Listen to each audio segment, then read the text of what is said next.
दैनिक Chhattisgarh channel देखना शुरू कर चुके हैं आप और छत्तीसगढ़ प्रदेश की आज की तमाम सभी महत्वपूर्ण बड़ी खबरों की शुरुआत सर्वप्रथम आज की पहली बड़ी खबर के साथ। छत्तीसगढ़ में होने वाले नगरीय निकाय और पंचायत चुनाव के लिए मतदाताओं की सूची का प्रकाशन अंतिम तौर पर किया जा चुका है, जहां इस बार 2 करोड़ 11 लाख वोटर्स इस बार मतदान करने वाले हैं।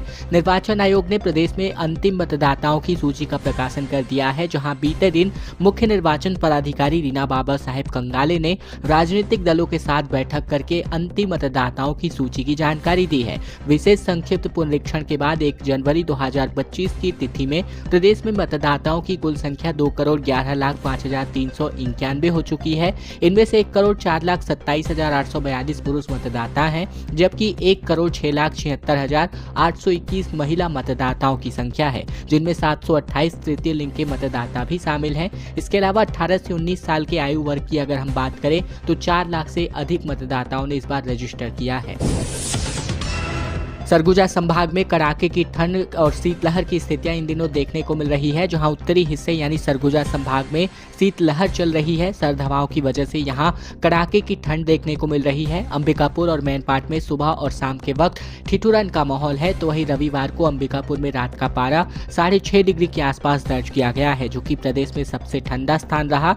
इसके अलावा प्रदेश के ज्यादातर इलाकों में रात का तापमान बढ़ने लगा है, जो अगले 2 दिनों तक जारी रहेगा और इससे ठंडी में कुछ कमी आ सकती है। एक बार फिर से आज के दिन से उत्तर से ठंडी हवा आने लगेगी, जिसकी वजह से रात के तापमान में एक बार फिर कमी देखने को मिलने वाली है। प्रदेश के सभी संभागों में इस बार ठंड जो है थोड़ी बहुत कम देखने को मिल रही है बीते 2 से 3 दिनों के अंतर्गत। वहीं अगर आने वाले 2 दिनों की बात करें तो ये बढ़ोतरी जारी रहेगी। इसकी वजह से तापमान सामान्य के बराबर और कहीं कहीं पर उससे अधिक भी पहुंच सकता है। लेकिन उत्तरी संभागों की अगर हम बात करें, खासकर सरगुजा संभाग की, तो यहाँ पर शीतलहर जैसे हालात अभी भी बने हुए हैं। इसके अलावा मैदानी इलाकों की अगर हम बात करें तो यहाँ भी तापमान औसतन बना हुआ है। छत्तीसगढ़ में बर्खास्त बीएड सहायक शिक्षकों ने मतदान बहिष्कार करने की चेतावनी दी और वोटर आईडी कार्ड रद्द कराने के लिए राज्य निर्वाचन आयोग के कार्यालय पहुंचे। नौकरी से हटाए जाने के बाद बीएड सहायक शिक्षकों ने बीते दिन राज्य निर्वाचन आयोग के दफ्तर पहुंचकर प्रदर्शन किया, जहां उन्होंने निर्वाचन आयुक्त के नाम ज्ञापन सौंपकर पूरे परिवार के साथ मतदान की बहिष्कार करने की चेतावनी दी है। बर्खास्त शिक्षकों का कहना है कि नौकरी से निकाले जाने के बाद शिक्षकों और उनके परिवारों पर रोजी रोटी का संकट है। पिछले 17 दिनों से धरना स्थल पर इनका आंदोलन चल रहा है, जहां उनकी मांगों को लेकर कोई फैसला अभी तक सरकार ने नहीं लिया है। ऐसे में 2900 सहायक शिक्षक सपरिवार के साथ अपने मताधिकार का त्याग करना चाहते हैं और इसीलिए मतदाता परिचय पत्र रद्द करने जाने को लेकर बीते दिन निर्वाचन कार्यालय पहुंचे। इन शिक्षकों को नए साल की शुरुआत में ही टर्मिनेशन लेटर थमा दिया गया था। हालांकि मामले में सरकार ने एक उच्च स्तरीय प्रशासनिक कमेटी बनाई है, जिसमें मुख्य सचिव की अध्यक्षता में बनाई गई इस कमेटी में 5 अधिकारी शामिल हैं। लेकिन सहायक शिक्षकों का कहना है कि कमेटी तब तक उनकी मांगों पर फैसला देगी, ये अभी तक स्पष्ट नहीं किया गया है। इसीलिए इनकी मांगें पूरी होने तक इनका आंदोलन जारी रहेगा।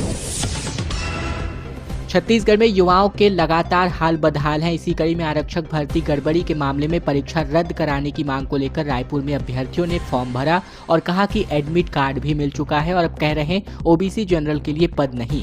दरअसल छत्तीसगढ़ में एक परीक्षा एक बार फिर से गड़बड़ी का उजागर सामने आ रहा है, क्योंकि रायपुर में कुछ अभ्यर्थी जिला पुलिस बल आरक्षक भर्ती परीक्षा रद्द करने की मांग कर रहे हैं। इनका कहना है कि ओबीसी और जनरल कैटेगरी का पद नहीं होने का हवाला देकर परीक्षा देने से रोक दिया गया है।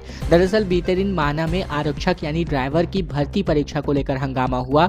इस भर्ती परीक्षा में कई जिलों से 100 से अधिक कैंडिडेट्स पहुंचे, जहां ओबीसी और जनरल कैटेगरी के कैंडिडेट को पुलिस प्रशिक्षण केंद्र में परीक्षा देने से रोक दिया गया।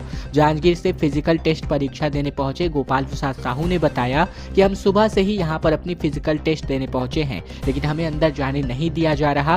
पुलिस के अधिकारी कह रहे हैं कि जिस पद पर भर्ती होनी है वो ओबीसी और जनरल कैटेगरी के लोगों के लिए है ही नहीं। कैटेगरी गोपाल ने बताया कि यहाँ पर जो कैंडिडेट गोपाल ने बताया कि हमने भर्ती परीक्षा के लिए फॉर्म भरा, 250 रुपये इसकी फीस दी, तब इस बात को उल्लेखित नहीं किया गया और इसके बाद जब एडमिट कार्ड तक हमको प्रदान कर दिया गया, इस दौरान भी कैटेगरी को लेकर कोई बातचीत नहीं की गई। लेकिन अब जब हम परीक्षा में शामिल होने के लिए पहुंच रहे हैं तो हमें परीक्षाओं को देने से ही रोक दिया जा रहा है।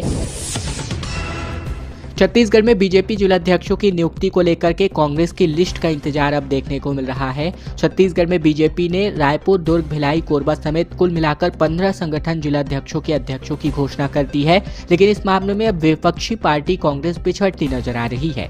बीजेपी की घोषणा होने के बाद कांग्रेस पर भी तमाम नामों के ऐलान जल्दी किए जाने का दबाव बढ़ रहा है, क्योंकि लिट लतीफी का असर निकाय और पंचायत चुनाव की तैयारियों पर भी दिखाई दे रहा है। संगठन में कई नेता और कार्यकर्ताओं की नियुक्तियों पर नजर बनाए हुए हैं। नामों की घोषणा के बाद ही निकाय चुनाव में दावेदारी को लेकर फैसला किया जाएगा, इसीलिए पार्टी के नेता और कार्यकर्ताओं ने नामों के ऐलान का इंतजार किया है। इसके अलावा प्रदेश कार्यकारिणी में भी उपाध्यक्ष और महामंत्री जैसे पदों पर भी साल भर से नियुक्तियां अभी तक अटकी पड़ी हैं। छत्तीसगढ़ के बीजापुर में भीषण नक्सली हमला हो गया, जहां 8 जवानों की शहादत का मामला सामने आ रहा है, जहां ड्राइवर भी मारा गया, जबकि सड़क पर एक 10 फीट का गड्ढा निर्मित हो गया। छत्तीसगढ़ के बीजापुर जिले से बड़ी खबर, जहां नक्सलियों के जवानों को लेकर के मुठभेड़ का मामला सामने आ रहा है, जहां हमले में दंतेवाड़ा डीआरजी के तकरीबन 8 जवान शहीद हो गए, जिनमें एक ड्राइवर की भी मौत हुई है। IG Bastar range Sundarraj P ने बताया कि बीजापुर से संयुक्त ऑपरेशन पार्टी ऑपरेशन पूरा करके वापस लौट रही थी, जहां दोपहर तकरीबन 2:15 बजे के आसपास बीजापुर मुख्यालय से तकरीबन 40 किलोमीटर की दूरी अम्बेली गांव के आसपास नक्सलियों ने आईडी ब्लास्ट किया। धमाका इतना जोरदार था कि सड़क पर तकरीबन 10 फीट का एक गहरा गड्ढा निर्मित हो गया और वाहन के भी परखच्चे उड़ गए। गाड़ी के कुछ पार्ट्स 30 फीट दूर पेड़ पर एक 25 फीट की ऊंचाई पर मिले हैं, जिसको देख करके सभी की आंखें खुली की खुली रह गई। इसके अलावा मुख्यमंत्री साय ने कहा कि जल्द ही छत्तीसगढ़ से नक्सलवाद का खात्मा होगा। मुख्यमंत्री विष्णुदेव साय ने जवानों की शहादत को भी यहां पर नमन किया। इसके अलावा बात करें तो यहां तकरीबन 8 जवानों की शहादत का मामला सामने आ रहा है। रायपुर में एक बार फिर से दिग्गज क्रिकेटर्स मैदान पर उतरने वाले हैं, जहां क्रिकेटर्स ने 6 से 18 फरवरी तक के लिए 7 लीजेंड्स टीमों के बीच ये भिड़ंत होने वाला है। छत्तीसगढ़ में एक बार फिर से क्रिकेट के प्रेमियों के लिए अच्छी खबर निकलकर सामने आ रही है, जहां 6 से 18 फरवरी तक तमाम इंटरनेशनल क्रिकेट स्टेडियम में लीजेंड 90 क्रिकेट लीग का आयोजन किया जा रहा है। Chhattisgarh warriors, Haryana gladiators, Dubai giants, साथ ही बात करें तो Gujarat SAMP army, Delhi Royals, big boys और राजस्थान किंग्स की टीमें यहाँ पर भाग लेने वाली हैं। छत्तीसगढ़ी टीम में सुरेश रैना, मार्टिन गप्टिल, अंबाती रायडू, पवन नेगी भी खेलने वाले हैं और इस लीग में राज्य के खिलाड़ियों को भी मौका दिया जाएगा। ओपनिंग सेरेमनी में तमन्ना भाटिया, आयुष्मान खुराना, हार्डी संधू जैसे बॉलीवुड कलाकार अपनी प्रस्तुति यहां पर देने वाले हैं। एक सख्ती यहां पर देखने को मिल रही है परिवहन विभाग की ओर से, जहां नाबालिग अगर गाड़ी चलाते हुए पकड़ा जाता है तो 25 साल तक कोई भी ड्राइविंग लाइसेंस इनका नहीं बनने वाला है। दरअसल 1 जनवरी से रायपुर समेत पूरे छत्तीसगढ़ में 1 महीने तक राष्ट्रीय सड़क सुरक्षा माह मनाया जा रहा है, जिसको लेकर यातायात पुलिस इस दौरान लोगों को यातायात नियमों के प्रति जागरूक करने का काम कर रही है। परिवहन विभाग ने 2 पहिया या 4 पहिया वाहन चलाते नाबालिगों के पकड़े जाने पर 25 वर्ष तक की उम्र तक ड्राइविंग लाइसेंस नहीं बनाने देने के निर्देश जारी किए और साथ ही उनके अभिभावक को 3 साल की सजा के साथ 25 रुपए का जुर्माना भी प्राविधानित किया गया। बिलासपुर रेंज में एक बार फिर से बाघिन की दगाड़ की वजह से पूरा जंगल गूंज उठा है, जहां वन विभाग ने मरी माता जाने वाले श्रद्धालुओं और पर्यटकों को अलर्ट मोड पर रखा हुआ है। बिलासपुर के अचानक माइक टारगेट रिजर्व के एरिया में बाघिन का मूवमेंट वीडियो में कैप्चर हुआ है। वन विभाग की ओर से जारी वीडियो में बाघिन रोड क्रॉस करते हुए दिखाई दे सकती है। दहाड़ने की आवाज भी स्पष्ट सुनाई दे रही है, जहाँ बाघिन का लगातार आसपास के इलाकों में भटकना जारी है।